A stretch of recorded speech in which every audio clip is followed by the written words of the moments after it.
Don't blink.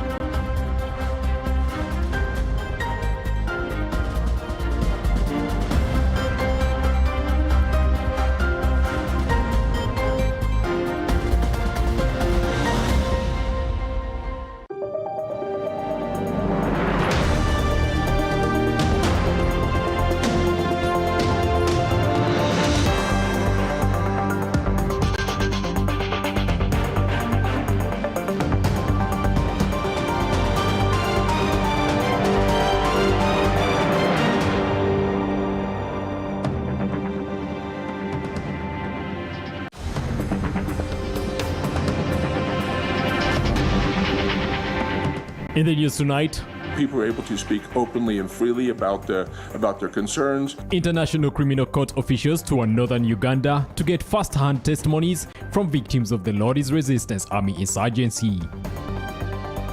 The child will be told, please, if they tell you to come with those things, you better come back home.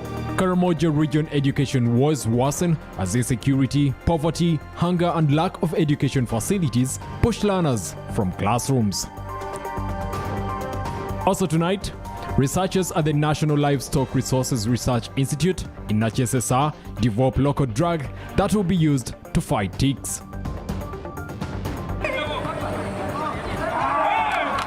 In sports, Uganda clubs face Djibouti, Rwanda, Sudan and Burundi in upcoming Under-17 Africa Cup of Nations zonal qualifiers.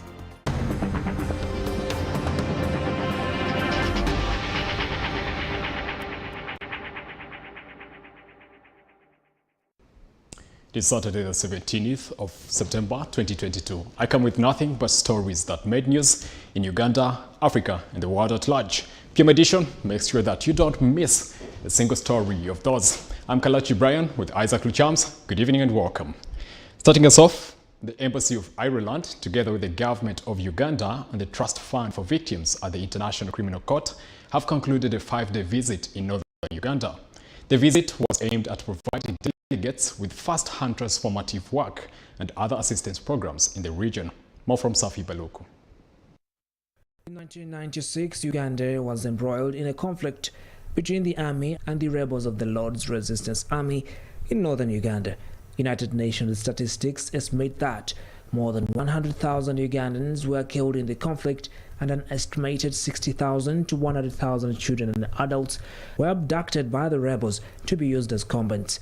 Based on that, the government of Uganda in 2004 revealed the situation in northern Uganda to the International Criminal Court, where a warrant of arrest was issued against 5 leaders of the Lord's Resistance Army. Dominic Ongwen, one of the leaders, was in 2015 taken to the ICC in The Hague and was convicted of 61 crimes against humanity. We shall do the following. Currently, the Irish Embassy, together with the other stakeholders in the Trust Fund for Victims, concluded a 5-day monitoring visit with a call on other institutions for support. Is to create a foundation that supports all these activities and assures the victims that the government is part and parcel of the initiatives that will restore their lives in spite of the problems they face. As you know, we have got the Amnesty Act. Under the amnesty law, there are things that are happening. But I can only reassure you that on my desk, there is a law that will support the work of the Victims Trust Fund. That is the Transitional Justice Bill. Emotional visit of discovery, really, essentially. And we listened to incredible stories of suffering, inhumanity, cruelty beyond belief, to be quite honest with you. Really important that I come back and listen to those stories again. And I think we were all personally touched and moved by what we saw. So there was an internal visit of discovery going on within all of us. During a media engagement at Kampala Sheraton Hotel, it was revealed that member states under the International Criminal Court are focusing on giving assistance to over 60,000 victims who were affected by the conflict. They extend medical, psychological rehabilitation, as well as livelihood support. The president of the state parties under the ICC, Sylvia Fandis, says they have so far partnered with more than 25 non-government organizations that are attached to different communities in the affected districts. I think we need to understand that the International Criminal Court is not a court that has been created to replace the national system. On the contrary, it is a last resort, exceptional court that will step in only when the national systems cannot deal with the matter. So it is the court steps in at times to investigate and prosecute, but mostly it also promotes the national systems to do so. Those that were abducted and their children are part of the victim population. We work with what are called child mothers or women and children who are abducted. They were subjected to forced pregnancy. Many of them were also combatants themselves, and so they are part of our programming. Some of them need specialized services because of the sexual and gender, the nature of the abuse they suffered for sexual and gender-based violence crimes. The visit to northern Uganda was to bridge the gap between the ICC delegates in Hague and the real war victims. Safi, Mwakele Baloko and Chris Samale Musamakula for CTV, PM Edition. Karamoja continues to be ranked among the worst performing regions in the education sector. Learners are reported to have dropped out of school due to long distances to access government-aided schools. In some schools, learners study under the trees. Let's get more from Ramson Highway. A talking compound signpost that describes education as a right welcomes you to Kachingo Primary School. The school accommodates learners from primary 1 up to primary 7. The right to education is, however, not obvious in Karamoja region. This is due to learning conditions and bias towards education. And people within here, they don't believe in education. They don't force kids to go to school. Even though the kid says no, they cannot force. So when they give you children to come to school, it's as if they've offered you those children. So they become yours, and that you should continue to take care of them. And that's the reason why, if you asked a child to come to school with a pen or with an exercise book, when the child goes back to their parents who ask for those materials, the child will be told, please, if they're telling you to come with those things, you better come back home. At Kakingo Learning Center, an early child development center, learners study under a tree. Both here, teachers and learners improvise to ensure that lessons are conducted. The center was established by donors to offer basic education to the children in the area. Only 2 teachers handle all learners in nursery section and primary 1. After primary 1, parents of these pupils have to look for a close government school to further their studies. Over time, the number of learners has decreased from 50 in 2020 to 19 learners as of today. The majority drop out due to lack of food, insecurity, poverty, among other reasons.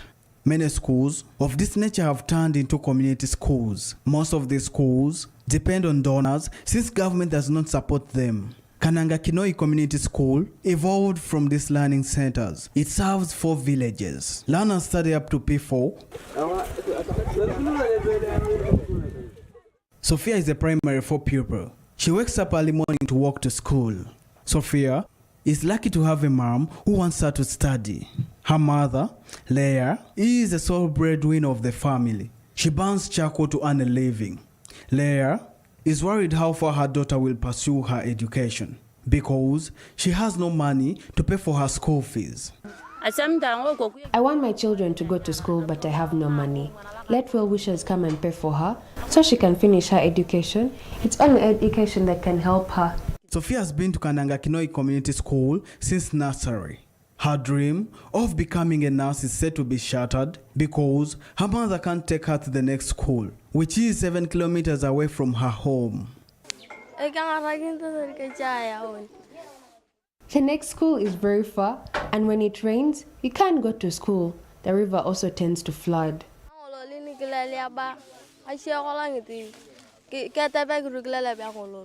She hopes her school can be coded by government to enable it to receive support from the government and perhaps build more classroom blocks for primary 5, primary 6 and primary 7.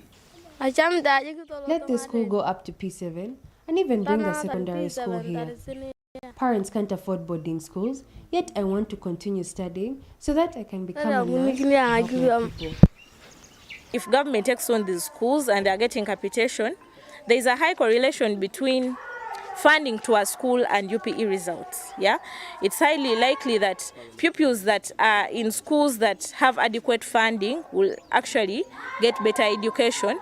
One, because maybe the scholastic materials are available in time, the pupil has all the necessary equipment required for them to actually access education. So until last year was when the ministry began to embark on the program of having the schools coded, and the preliminary list came out with our 8 schools also included. So we're very sure that if all goes well, the 8 of our community schools will be coded by government. But is coding these schools all that is needed from the government? And there is literally little community sensitization about the role of education, because few parents here have embraced the role of education. There are 13 pupils who have been at Kananga Kinoi Community School, studied up to primary 4, but could not continue because of the long distance to the next school. Their dreams can perhaps come to reality once the school shifts to offer classes up to primary 7. Story filed by Ramson Muhire for CTV PM edition.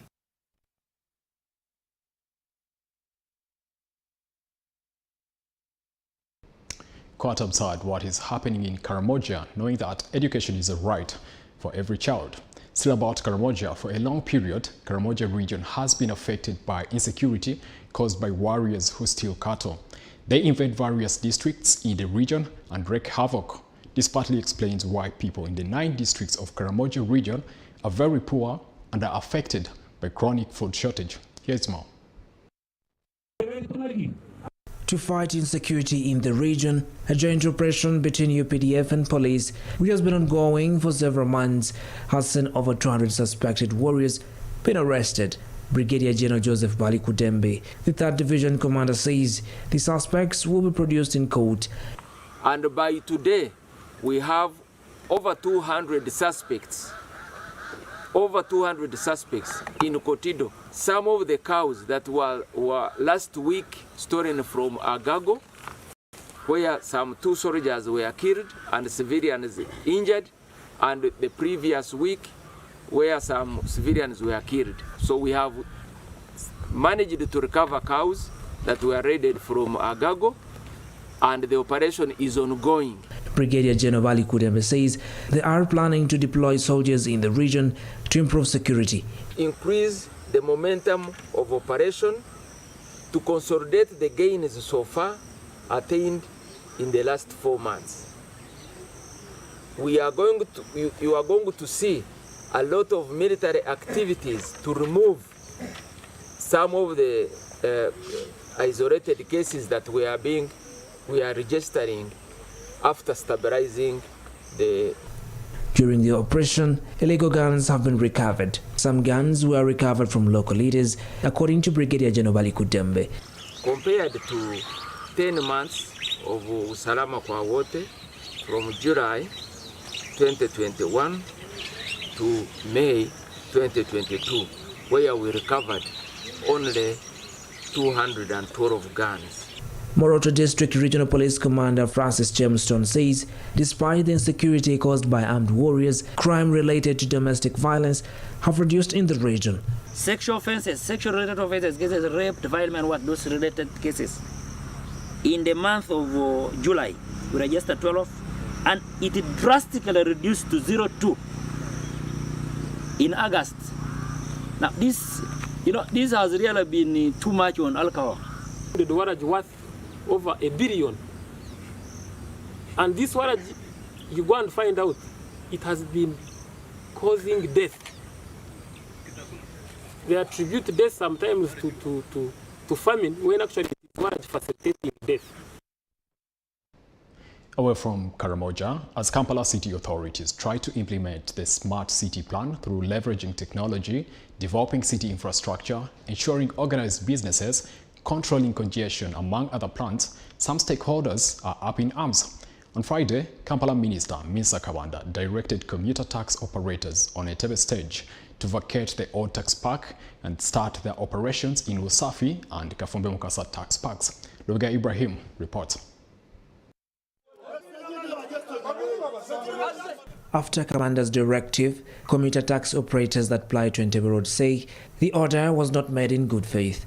Mark Paul, the General Secretary Usafi Tax Park, says they won't follow Kabanda's directive. He says the minister's order is not practical. He says that if the minister does not revise his directive, they will protest by parking their vehicles. All taxis operating along Entebbe Road should immediately vacate the old tax park and return to Usafi and Chisenyi Park. For all along, we've been having meetings with the government officers over that issue, that Usafi has got problems that need to be handled and cleared by the ministry, by the government officers.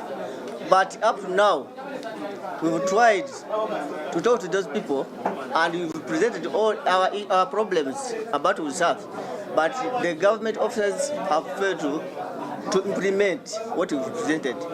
Tax operators complain passengers struggle to access Usafi Park, which implies that the tax operators are struggling in business. Usafi Tax Park has been in existence for close to 10 years. Mark Paul says that even when KCC has scrapped operational dues for all tax operators in the park, they are still struggling to stay afloat in their business because passengers find it hard to go to the park. At least let them hold up that order until they do some problem, solve some problem that we present to them. It will help us to come to Usafi when all things are set. We have no problem of coming to Usafi. Usafi, we like it, but we need Usafi when it's at least made some, been put on order. However, Ali Kasire Mulyanyama, the Marchand Division Mayor, says decision-making in Kampala is a challenge because ministers and other technocrats come up with plans without engaging all stakeholders. Why always you disorganize them? They just came from COVID. They just opened the old park, and now let's shift them to another park. Why? Why didn't they shift the parliamentary? The parliament is here for the last how many years? 40 years. So all of us, we have to be inclusive. Whenever there is a change, let's all be inclusive. We are stakeholders in the city. The border, the workers, the taxi driver. We are all stakeholders. We have to be involved whenever something happens. Kabanda says that all commuter taxi that ply to Entebbe Road have to start operating from Usafi Tax Park or Chisenyi Taxi Park, something the taxi operators are ready to defy. Safi Mokili Baluku and Lubega Ibrahim Kasinga for CTV PM Edition.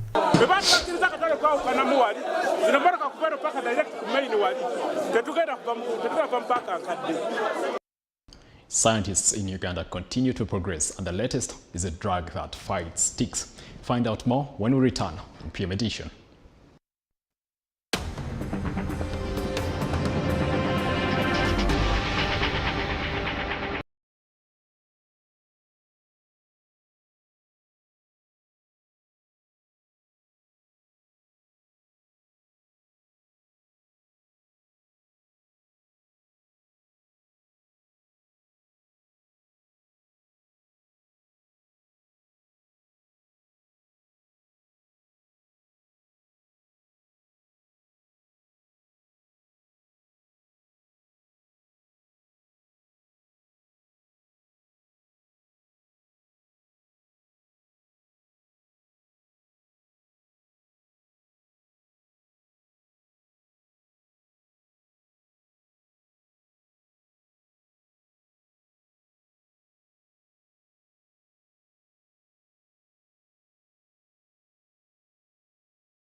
Welcome back. I'm Kalachi Brian with Isaac Lechams for sign language interpretation.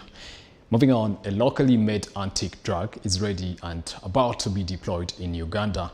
According to Frank Tumwebaze, the Minister for Agriculture, Animal Industry and Fisheries, this is good news for livestock farmers who have been burdened by tick-borne diseases. The details. Tumwebaze was in the company of the State Minister for Agriculture, Fred Wino, on a guided tour of the National Livestock Resources Research Institute, which is under the National Agriculture Research Organization in Nachesesa, Wakiso District. He toured 7 innovation centers at the Livestock Research Station. He asked the researchers to start a fully fledged animal feed manufacturing facility for poultry, piggery, fish, and cattle feeds that would make the feeds affordable for livestock farmers. Tumwebaze applauded them for coming up with a technology that removes aflatoxins from grains, especially maize. He was also impressed by the fertilizers and biogas technology at the center and asked the researchers to make it available to farmers. NARA's Director General, Dr. Ambrose Agona, said that over the years, the center has made tremendous achievements, but called for more support from the Ministry of Agriculture. He said they want to make NARA a self-sustaining center that will not ask for government funds to run projects. The center was moved from Tororo to Nachesesa a few years ago. Mathamanya, CTV, PM Edition.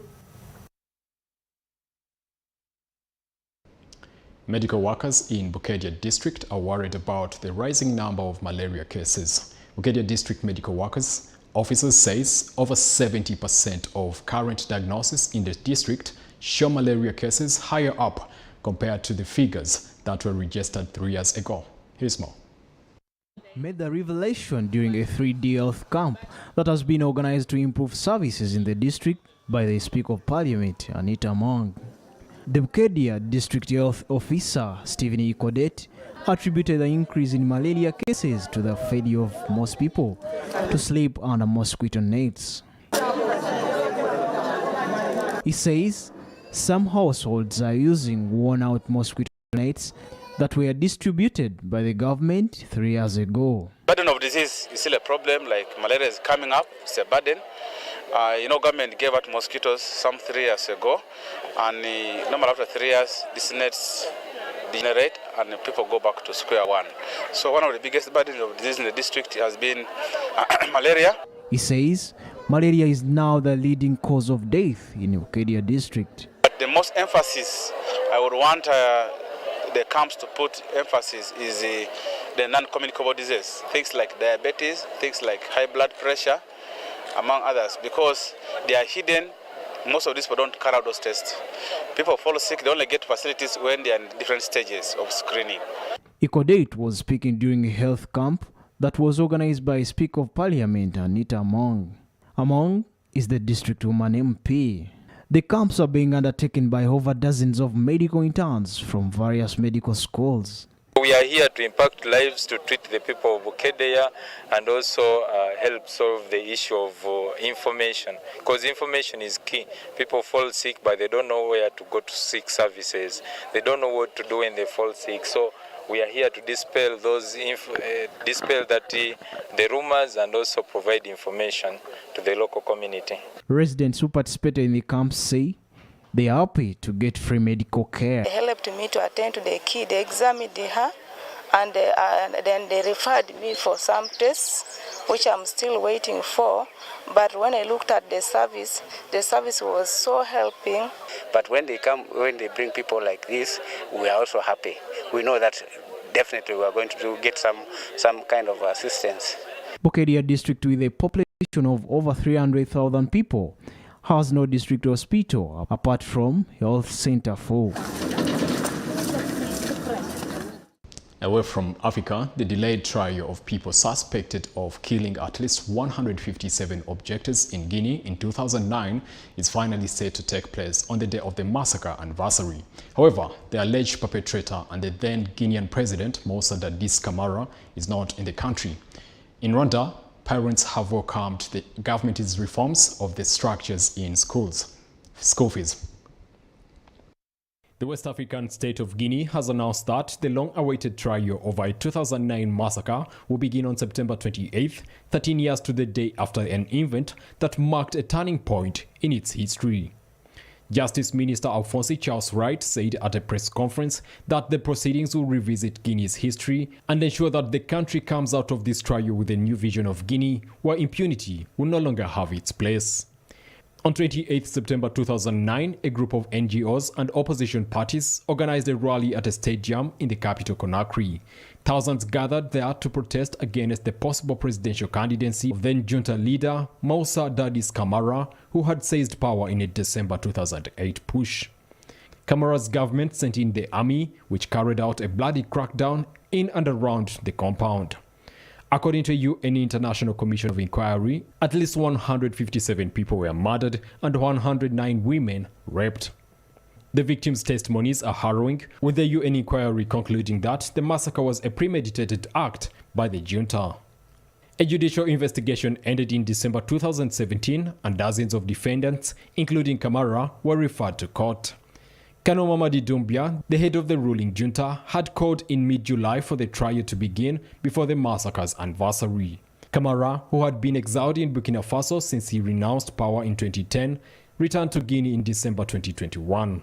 He had said he was ready to face justice, but has since returned to Burkina Faso. Parents and head teachers in Rwanda have held the new harmonized school fee structures in all public and government-aided schools, which were announced ahead of the new academic year 2022-2023 set to begin this month.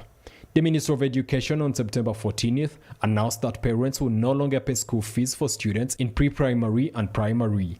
However, they will contribute Rwandese francs 975, about 3,500 Uganda shillings, to the school feeding program. On the other hand, parents will pay Rwandan francs 19,500, which is Uganda shilling 75,000, for students in day school in public and government-aided secondary schools, and Rwandan francs 85,000, which is Uganda shillings 320,000, for students in boarding schools. According to Minister of Education, when necessary and upon parents' approval, any additional contribution by parents towards any other school needs shall not exceed Rwandan francs 7,000, which is Uganda shillings 26,000. Away from Africa, Russian President Vladimir Putin's presence at the G20 is still doubtable, as he says he is yet to decide being represented or present at the upcoming summit. Putin also admitted his desire to end the Russia-Ukraine war as soon as possible. And China has reported its first case of monkeypox infection. The patient showed symptoms in quarantine. The details.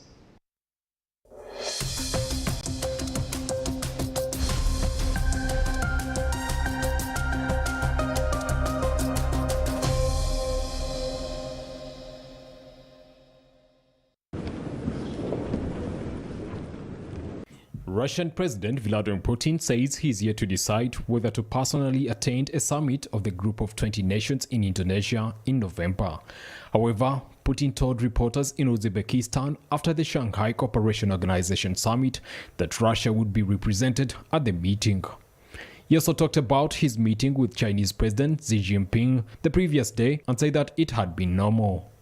Speaking to reporters after the summit, Putin said he had discussed measures to boost Russia-China trade during his meeting with Xi. This was also the first time that Putin publicly acknowledged China's concerns about the war in Ukraine. Meanwhile, Indian Prime Minister Narendra Modi told Putin on the sidelines of the summit that today's era is not of war. He said that they also discussed a number of topics, including the food and fuel crisis, fertilizer supply, and the ongoing Ukraine conflict. Putin said that he understood India's position as well as concerns regarding the Ukraine war and added that Russia wants all of this to end as soon as possible.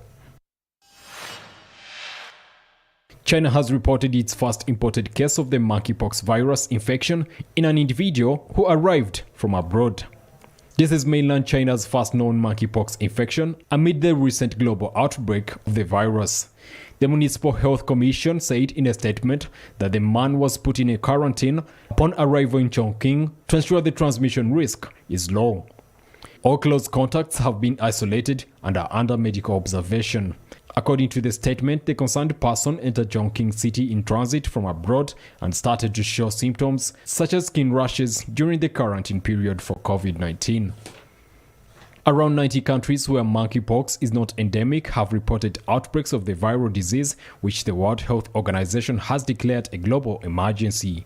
There have been more than 60,000 confirmed cases, and some endemic countries have reported their first related deaths. The monkeypox virus, which is transmitted through close contact with infected people, animals, or contaminated materials, usually causes symptoms similar to milder than those of smallpox, such as fever, headache, and rashes.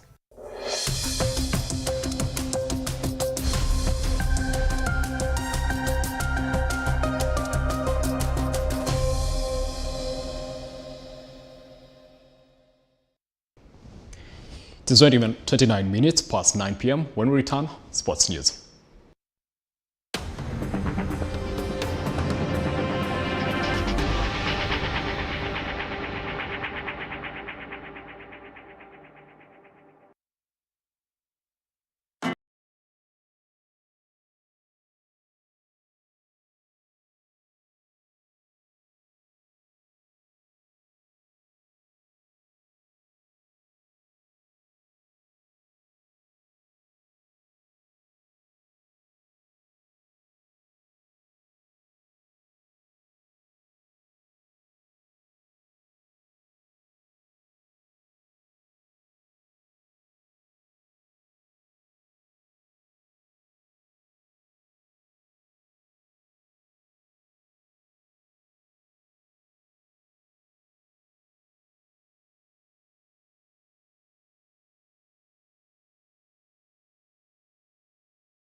Welcome back to PM Edition on CTV. Now sports news, Uganda under-17 national football team will play against Djibouti, Rwanda, Sudan and Burundi in upcoming under-17 Africa Cup of Nations zonal qualifiers. The team is in camp at the Fufa Technical Center in Jeru, preparing for their first game on September 30th. Head coach Hamza Lutalo gives us an update and reactions towards the draws.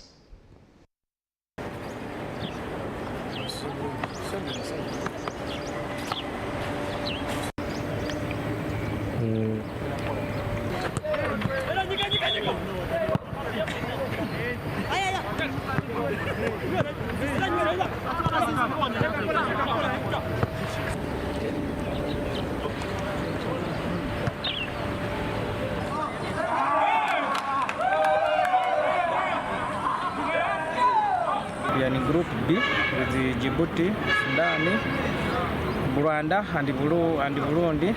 We have different teams this time. We never played Rwanda and the Burundi in our under-17 since we came. But I think they are good teams. I think they will give us challenge. We also work hard that we see that we can win also to qualify for AFCON in Algeria.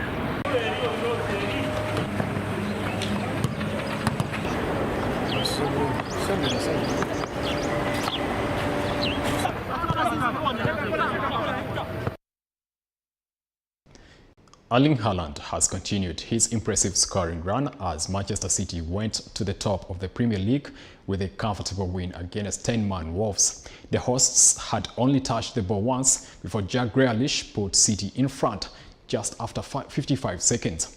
In other games, Newcastle and Bournemouth drew 1-1, while Tottenham has beaten Leicester City 6-2.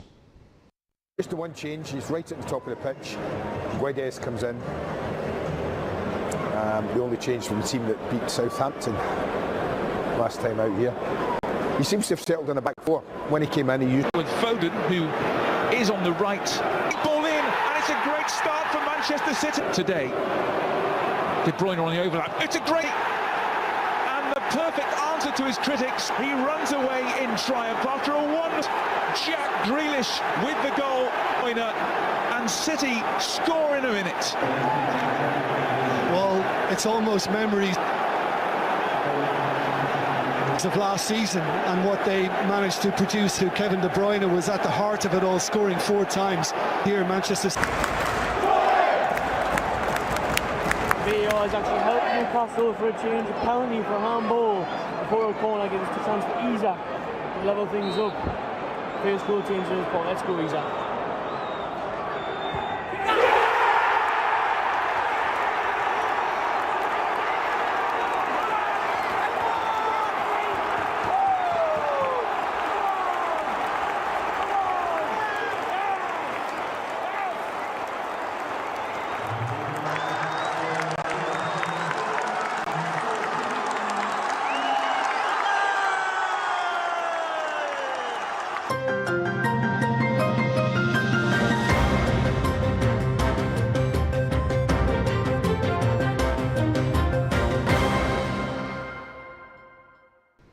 It has been a pleasure hanging out with you tonight. I'm Kalachi Brian with Isaac Luchams.